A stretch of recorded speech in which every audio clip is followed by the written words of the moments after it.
Students, کیسے ہیں آپ سب؟ امید کرتی ہوں کہ آپ سب خیریت سے ہوں گے۔ آج ہماری اسلامک کی کلاس ہے۔ ہماری پچھلی کلاس میں ہم نے پانی پینے کی سنتوں سے سٹارٹ کیا تھا اور پانی پینے کی سنتیں سیکھی تھی۔ تو چلیے آج ہم اپنی کلاس میں اپنا سبق پڑھنے سے پہلے کچھ سنتیں اور کچھ اچھی باتیں سیکھ لیتے ہیں۔ آج ہم جو سنت سیکھنے جا رہے ہیں وہ ہے کھانا کھانے کی سنتیں اور آداب۔ بیٹا کھانا ہم سبھی کھاتے ہیں، ہماری زندگی کے لیے اہم ضرورت ہے، یہ ہماری بیسک نیڈس میں شامل ہوتا ہے۔ تو جب ہم کھانا کھا ہی رہے تو کیوں نہ ہم اسے سنت کے طریقے سے کھائیں تاکہ ہماری باڈی کی ریکوائرمنٹ بھی پوری ہو جائے اور ہمیں ثواب بھی مل جائے۔ تو چلیے اس کے کچھ آداب آج ہم سیکھ لیتے ہیں۔ کھانا کھانے سے پہلے دونوں ہاتھوں کو اچھی طرح دھو لیں۔ یہ ہمارے نبی صلی اللہ علیہ وسلم نے 1400 سال پہلے ہی فرما دیا تھا کہ کھانے سے پہلے ہاتھ دھو لینا چاہیے۔ اور آج ہم دیکھتے ہیں کہ کورونا وائرس کی وجہ سے سائنٹسٹ بھی کہتے ہیں کہ ہر تھوڑی دیر میں اپنے ہینڈز کو واش کریں۔ ٹھیک، جو ہمارے نبی صلی اللہ علیہ وسلم نے بہت سالوں پہلے ہی ہمیں سمجھا دیا ہے، آج وہ سائنٹسٹ بھی ہمیں بار بار دہرا رہی ہے۔ کھانے سے پہلے کی دعا پڑھیں۔ کھانے سے پہلے کی دعا بسم اللہ وعلی برکت اللہ، یہ دعا ہمیں پڑھنی چاہیے۔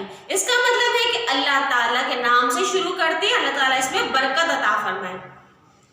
کھانا اچھی طرح چبا کر کھانا چاہیے۔ بہت سے لوگ جلدی جو ہے کھا لیتے اور اچھی طرح چیو نہیں کرتے، جبکہ ہمیں ہر بائٹ کو، ہر نوالے کو اچھی طرح چیو کرنا چاہیے۔ پانی، کھانا کھانے سے پہلے پانی پی لینا چاہیے، یعنی کہ پانی ہمیشہ کھانے سے پہلے پینا چاہیے یا اگر ضرورت ہو تو درمیان میں پی لیں، لیکن کھانے کے بعد پانی ہرگز نہ پئیں۔ کھانے کے بعد پانی پینے سے بہت سی معدے کی، اسٹمک کی جو ڈیزیز ہے پیدا ہو جاتی ہے۔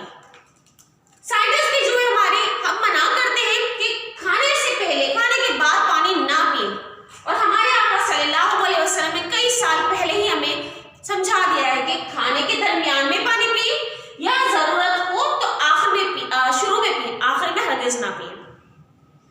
کھانے کے بعد الحمدللہ ضرور کہیں، یعنی کہ کھانا کھانے کے بعد اللہ کا ضرور شکر ادا کریں۔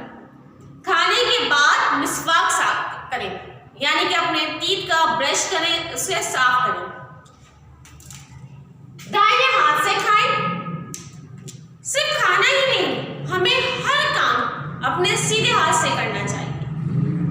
کھانے کی مجلس میں جو سب سے زیادہ بزرگ ہو یا سب سے زیادہ بڑا ہو، ان سے کھانا شروع کروانا چاہیے۔ اگر آپ ایک مجلس میں ہیں، ایک دسترخوان میں جہاں پہ بہت سے لوگ ہیں، تو خود نہیں پتا کرنی چاہیے، آپ دیکھیں کہ اس مجلس میں سب سے بڑا کون ہے۔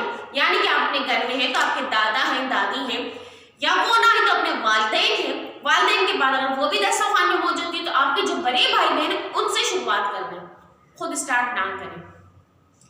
کھانے میں عموماً بہت سے بچے ایب نکالتے ہیں کہ ہمیں مما یہ نہیں کھانا، وہ نہیں کھانا، یہ ایسا ہے، یہ ویسا ہے۔ ایسا ہرگز نہیں کرنا چاہیے، کیونکہ رزق اللہ تعالیٰ کی جانب سے دیا گیا ہے، اس سے ہمیں شکر ادا کر کے کھانا چاہیے۔ تو آج کی کلاس میں ہم نے کھانے کھانے کی سنتیں اور آداب کو سیکھ لیا، سمجھ لیا۔ امید کرتی ہوں کہ اب آپ اسی طریقے سے کھانا کھائیں گے، کھانا کھاتے وقت ان تمام باتوں کا خیال رکھیں گے۔ اب چلتے ہیں ہم اپنی سبق کی جانب۔ تو چلیے بچوں چلتے ہیں ہم اپنے سبق کی جانب۔ ٹھیک ہے، آج کا ہمارا ٹاپک ہے دعا کی اہمیت و فضیلت، جو کہ آپ کے صفحہ نمبر 25 میں۔ بچوں دعا کتنا خوبصورت لفظ ہے۔ دعا مانگنے سے ہمیں سب کچھ اللہ پاک عطا فرما دیتے ہیں۔ اللہ پاک سے دعا مانگنا ایسا ہے کہ جیسے آپ کے دل میں اگر کوئی خواہش اٹھتی ہو، کسی چیز کی آپ کو طلب ہو، اور آپ اللہ تعالیٰ سے سچے دل سے اگر اسے مانگتے ہیں اور اس یقین کے ساتھ کہ اللہ پاک سب کی دعاؤں کو سنتا ہے، تو اللہ پاک وہ ضرور ہمیں عطا کرتا ہے۔ پتہ ہے جب بندہ دعا مانگتا ہے نا تو اس کے صرف 3 جواب ہوتے ہیں۔ ایک تو یہ کہ وہ بندے نے جس نے دعا مانگی ہے اسے وہ فوراً دے دیا جاتا ہے، اس کی دعا قبول کر لی جاتی ہے، اور جس چیز کے لیے اس نے دعا مانگی ہے وہ اسے فوراً دے دی جاتی ہے۔ دوسرا جواب یہ ہے کہ وہ چیز دی جائے گی، یعنی کہ آپ کی دعا قبول کی جائے گی، لیکن صحیح وقت پر. ہمیں نہیں معلوم ہوتا نا کہ صحیح وقت ہی ہمارے لیے نہیں، تو اللہ تعالیٰ ہمیں وہ چیز ضرور عطا کرتے ہیں، لیکن تھوڑا سا انتظار کے بعد، یعنی کہ صحیح وقت آنے پر وہ ہمیں چیز مل جاتی ہے، جس کی ہم نے دعا کی ہوتی ہے وہ پوری ہو جاتی ہے. اور تیسرا جواب یہ آتا ہے کہ نہیں ملتی وہ. کیوں؟ کیونکہ اللہ سبحانہ و تعالیٰ ہم سب کے حال سے واقف ہے، ہم سب کو جانتا ہے. وہ چیز جو ہم دعا میں مانگ رہے ہوتے ہیں وہ ہمارے حق میں بہتر نہیں ہوتی، تو اللہ پاک ہماری دعا کو روک لیتے ہیں. اچھا، جب وہ چیز ہمیں نہیں ملتی، اس کا یہ مطلب نہیں کہ ہمیں کچھ نہیں ملا. اس کا مطلب یہ ہے کہ جو چیز ہم نے دنیا میں اللہ تعالیٰ سے مانگی اور اگر ہمیں نہیں ملی تو اللہ تعالیٰ نے وہ دعا ہمارے لیے آخرت کے لیے رکھ دی ہے، یعنی کہ اس دعا کے نعم البدل میں ہمیں آخرت میں کوئی چیز عطا کر دی جائے گی. بچوں، دعا صرف اور صرف اللہ تعالیٰ سے مانگنی چاہیے، کیونکہ یاد رکھیے گا کہ اللہ تعالیٰ کی ہی وہ واحد ذات ہے جو ہمیں عطا کرتی ہے. دعا کا مطلب ہوتا ہے پکارنا. عموماً عام طور پر ہم اپنی حاجت پوری، اپنی خواہش پوری کرنے کے لیے اللہ تعالیٰ کو پکارتے ہیں، یعنی کہ اللہ تعالیٰ سے دعا کرتے ہیں. اگر دعا جو ہے نا وہ عبادت کا حسن ہے. اگر آپ نماز ادا کرتے ہیں اور اختتام پر دعا نہیں مانگتے تو عبادت آپ کی بے حسن ہو جائے گی، کیونکہ عبادت کا حسن دعا ہے. آپ کو دعا مانگا اور اللہ تعالیٰ سے اپنے لیے کچھ نہ مانگا تو کوئی فائدہ نہیں. اور عبادت کے لائق تو صرف اور صرف اللہ تعالیٰ کی ذات ہے. اس کا مطلب ہمیں دعا اور حاجت کا اختیار بھی جو ہے صرف اور صرف اللہ تعالیٰ کے پاس ہے، تو ہمیں اس کے سوا کسی کو مانگنا ہی نہیں چاہیے. ہم سب اسی کے محتاج ہیں، اس کے سوا کسی بندے کو پکارنا نہیں چاہیے مدد کے لیے، کیونکہ یہ سب اختیار تو صرف اور صرف اللہ تعالیٰ کے ہاتھ میں ہے. قرآن مجید میں ارشاد ہے، ترجمہ، اسی کو پکارنا برحق ہے، یعنی کہ اپنی ہر حاجت کے لیے صرف اور صرف آپ کو اللہ تعالیٰ سے ہی پرے کرنی چاہیے. ایک اور جگہ قرآن مجید میں ارشاد ہے، اے حبیب مکرم صلی اللہ علیہ وسلم، جب آپ صلی اللہ علیہ وسلم سے میرے بندے میرے متعلق پوچھیں تو انہیں بتا دیجئے کہ میں ان سے قریب ہی ہوں. پکارنے والا جب مجھے پکارتا ہے تو میں اس کی دعا کو قبول کرتا ہوں، لہٰذا انہیں میری دعوت قبول کرنی چاہیے، مجھ پر ایمان لانا چاہیے تاکہ وہ سیدھی راہ چلیں. اللہ تعالیٰ ہماری شہرک سے زیادہ قریب ہے. ٹھیک ہے، سب سے زیادہ جو قریب ہے نا وہ اللہ پاک کی ذات ہے. تو جو ہم چاہے زبان سے کہتے ہیں یا زبان سے نہیں کہتے، جو بات دل میں یا دماغ پہ بھی رکھتے ہیں نا، جو سوچ ہماری آتی ہے دل و دماغ میں، وہ کسی سے کہیں یا نہ کہیں، ہم کسی سے شیئر کریں یا نہ کریں، لیکن اللہ تعالیٰ اس سے بخوبی واقف ہے. حضور اکرم صلی اللہ علیہ وسلم کا فرمان ہے کہ اللہ تعالیٰ کے نزدیک دعا سے بڑھ کر کوئی عزت والی چیز نہیں ہے. جو شخص اللہ تعالیٰ سے دعا نہیں کرتا اللہ تعالیٰ اس پر غضبناک ہوتا ہے. ٹھیک ہے، ہمیں دعا کی قبولیت کے معاملے میں اللہ تعالیٰ پر مکمل بھروسہ رکھنا چاہیے. جیسا میں نے آپ سے کہا کہ اگر آپ اللہ تعالیٰ سے دعا مانگتے ہیں تو اس یقین کے ساتھ مانگے کہ اللہ تعالیٰ ہماری دعاؤں کو ضرور سنیں گے اور ضرور قبول کریں گے. ٹھیک ہے، اگر دعا جلد قبول نہ ہو تو مایوس ہو کر دعا کرنا چھوڑ دینا غلطی ہے، اور ایسی غلطی ہمیں نہیں کرنی چاہیے، کیونکہ میں نے آپ سے کہا کہ یا تو دعا فوراً قبول ہو جاتی ہے یا کچھ دیر بعد، یا پھر اس دعا کے بدلے ہمیں کچھ اچھا اجر ملتا ہے. تو مطلب ملتا کچھ نہ کچھ ضرور ہے. تو ہمیں دعاؤں کو رد نہیں کرنا چاہیے، ہمیں اس کو ترک نہیں کرنا چاہیے. ہر حال میں چڑھتے پھرتے اللہ تعالیٰ سے دعا مانگنی چاہیے. بعض اوقات دعا فوراً قبول نہیں ہوتی، اس لیے کہ اس میں اللہ تعالیٰ کی کوئی نہ کوئی پوشیدہ ہوتی ہے حکمت. مانگی گئی دعاؤں کا اجر ثواب ضرور ملتا ہے. اب دعاؤں کی فضیلت کا اندازہ اس بات سے لگایا جا سکتا ہے کہ قرآن مجید میں کئی انبیاء کرام کی دعاؤں کا ذکر کیا گیا ہے. اچھا، دعائیں صرف ہم ہی نہیں مانگتے، ہم سے پہلے حضرت محمد مصطفیٰ صلی اللہ علیہ وسلم سے پہلے جتنے بھی انبیاء کرام رسول بھیجے گئے ہیں اس دنیا میں تشریف رہے، سب نے اللہ تعالیٰ سے دعائیں مانگی۔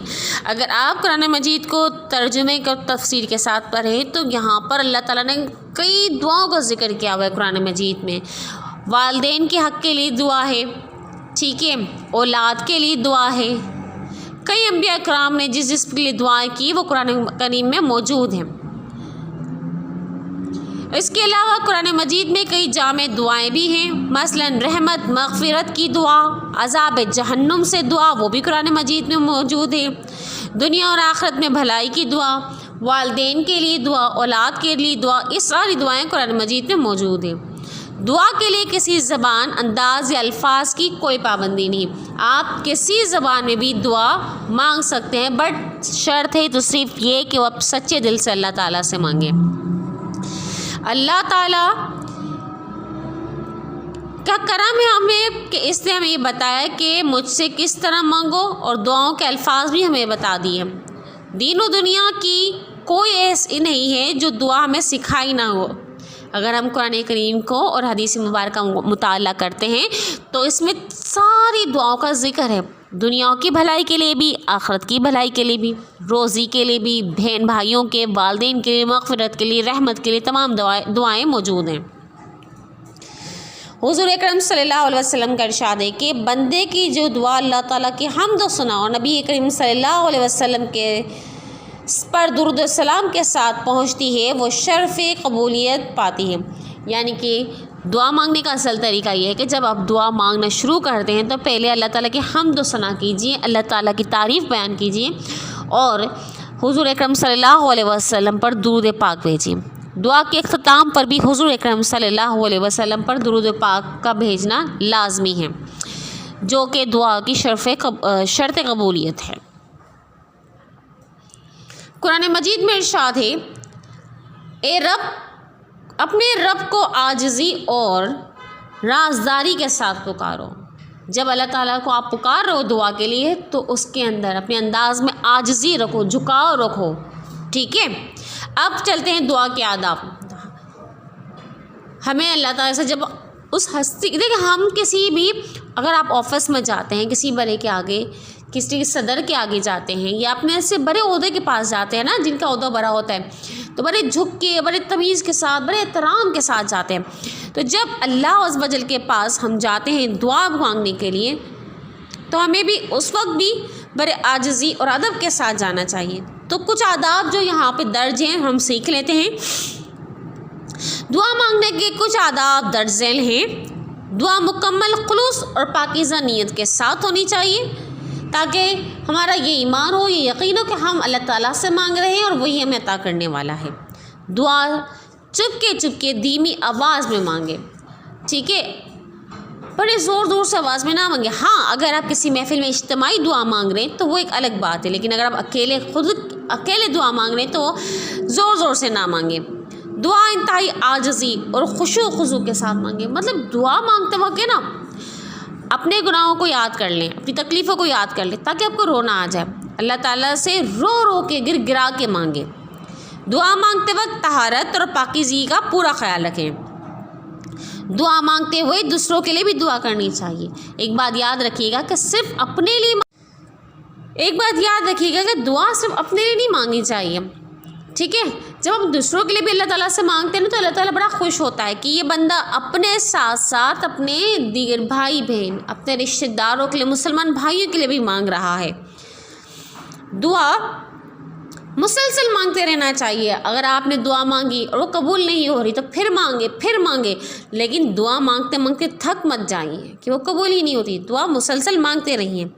دعا مانگتے وقت اس کی قبولیت کا یقین رکھنا چاہیے، یہ ایمان ہونا چاہیے کہ جو دعا مانگ رہے ہیں وہ اللہ تعالیٰ ضرور اس کو قبول فرمائیں گے۔ بہتر ہے کہ دعا قبلہ رخ ہو کر مانگے۔ اگر آپ قبلہ رخ ہو کر نہیں بھی مانگتے، چلتے پھرتے بھی مانگتے ہیں تو کوئی اس میں حرج نہیں، لیکن اگر آپ بیٹھ کے مانگ رہے ہیں تو کوشش کیجئے کہ دعا قبلہ رخ ہو کر مانگیں۔ اللہ تعالیٰ سے وہی چیز مانگے جو کہ حلال ہے، جس کو اللہ تعالیٰ نے جائز قرار دیا، ناجائز اور حرام چیزوں کو نہ مانگیں۔